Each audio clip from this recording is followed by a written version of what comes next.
Welcome to our YouTube channel. We get the question, are keeping carbs low the absolute key to weight loss? The honest, unbiased answer is, it depends on the individual situation. Anyone who tells you differently is trapped in the dogma of a nutrition system, is caught up in touting the tenets of that particular system, is blind to anything, even science and just pure logic, outside of that system, and is doing a disservice by trying to lump everyone into one neat category, regardless of individual factors such body type, metabolic and hormonal status, exercise type and frequency, and athletic or physique goals. Alright, I should preface this answer by saying I am in a bad frickin' mood. I answered a long question on Quora yesterday, didn't save it right, and then lost the answer. Came up on the damn screen as 2 words, sorry to those who follow my answers for the false notification. It was a good one too, man. And sorry to you, the individual who asked this question, because I must have subconsciously been looking for a question to go off on. And nothing bothers me more in the fitness industry than this dogmatic insistence that everyone, everywhere must eat a low-carb diet to lose fat. You're going to get a lot of information from me today. This is serving a dual purpose as content creation for an ebook, but you're also going to have to sit through some rants.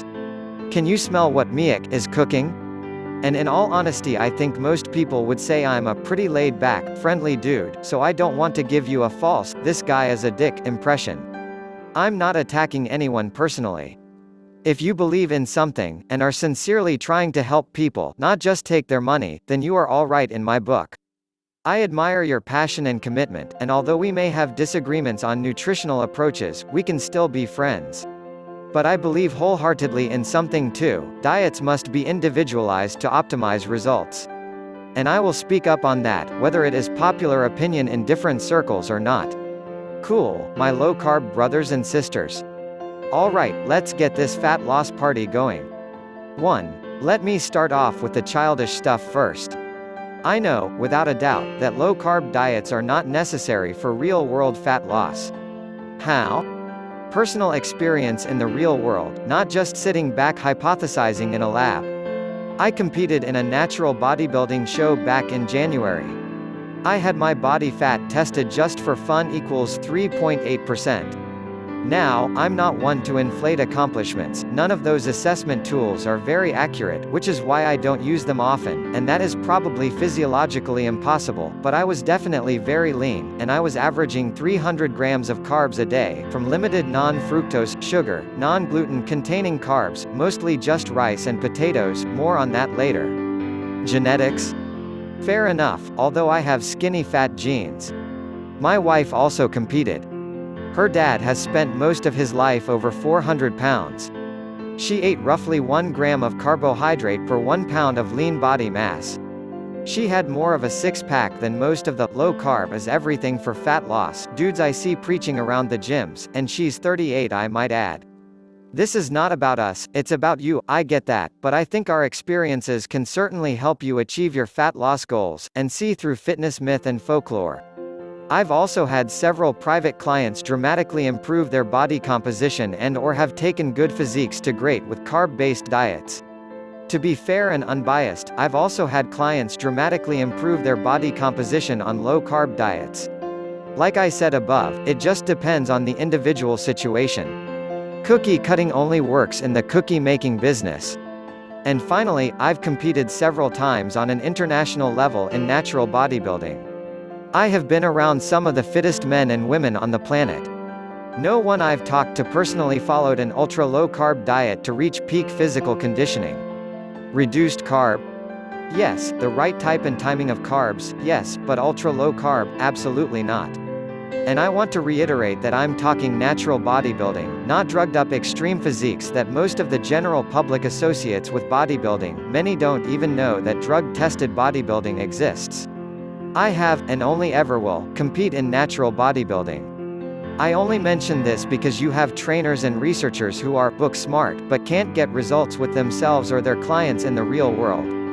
Instead of admitting that maybe they don't know as much as they think they know about real-world body composition transformations, and trying to learn more, they simply point the finger to steroids or other performance-enhancing drugs at anyone who has built even just a decent-level physique. That's BS, lack of true knowledge and confidence, and it's misinformed. You can get into great shape, without drugs, or supplements for that matter, and with carbs. 2. Many people will quote scientific studies in their low-carb preaching. Science is great, it should be used to inform, but it shouldn't be used to dictate. I love science, I love reading research studies in my spare time, yes I am a nerd, but all science should be balanced with a healthy dose of real-world application and experience. Trust me, science can be used to say whatever you want it to say. Come on man, fat-burning supplements, hormone boosters, and sugar drinks all claim scientific studies. It gives the illusion of knowledge.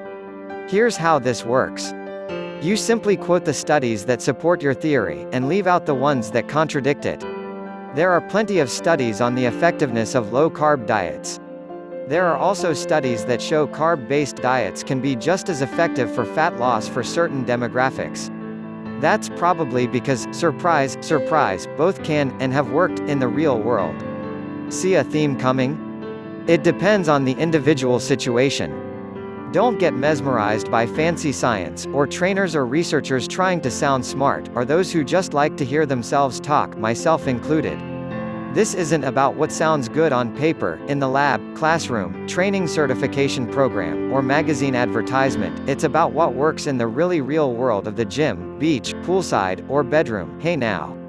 3. Many people will also quote researchers and lab rats who can cite every minor study since 1969, and write incredibly thorough and articulate hypotheses and dissertations, but again, have no experience in the real world. Why do you think so many of these academic types hide behind credentials, headshots, and sweaters? Ask some of the research-only fat loss experts to take off their shirt and show you fat loss results, and you'd probably be disappointed. Most of the no-carbers I see in the gyms just look like average people who have never worked out, or they're skinny fat. That's what I used to be too when I followed a pure paleo diet. They talk and write and teach theory more than they actually do. Okay, I get that this is not bodybuilding or fitness modeling, it's about coaching and teaching. And I'll admit, there are many people who are in way better shape and more successful in that industry than I am. But shouldn't an educator have at least some practical experience? As an athlete, I have a problem with those that have never walked the walk. And as a person seeking tangible results, you should too, or at the very least it should raise a red flag.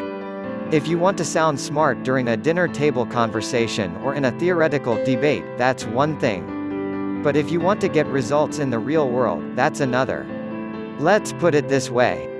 Would you want to learn finance or business skills from the fourth-year PhD student who is studying about it and can talk theory all day but has no money and has never actually built a company, or the entrepreneur who has built companies from scratch and gotten rich in the real world?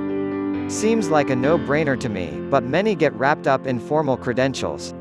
4. In comparative analysis, the majority of low-carb diets are placed side by side next to the typical American diet: 50% sugar, tons of processed foods, high wheat, gluten content, etc. Any diet is going to look like a superstar next to the typical American diet. Why do you think I hang out with goblins and trolls? But compare a low-carb diet next to a carb-based diet with better food selection choices and some inkling of portion control, and you'll get a much different story. A traditional Japanese diet or Okinawan diet is a good example. These diets are high in carbs, rice, sweet potatoes, but low in processed foods, fructose, sugar, and gluten. Pre-1991, diabetes and obesity rates in Japan were both at less than 4% of the population. It's not carbs, in general, that are bad for us, it's certain modern, processed, refined carbs. I could easily compare a Japanese-style, high-carb diet with a low-carb diet consisting exclusively of trans fats, hydrogenated oils, and high omega-6 vegetable oils, all bad fat choices by the way. See where I'm going with this? Carb-based diets generally get unfair comparisons in the literature. That's why again, you need to balance scientific studies with real-world application and experience. Okay, I'm done ranting. If it helps, I feel much better. At this point I would imagine you either want to kick me in the low-carb nuts, or you are intrigued and want to hear more about some practical advice that you can actually take away from all of this nonsense.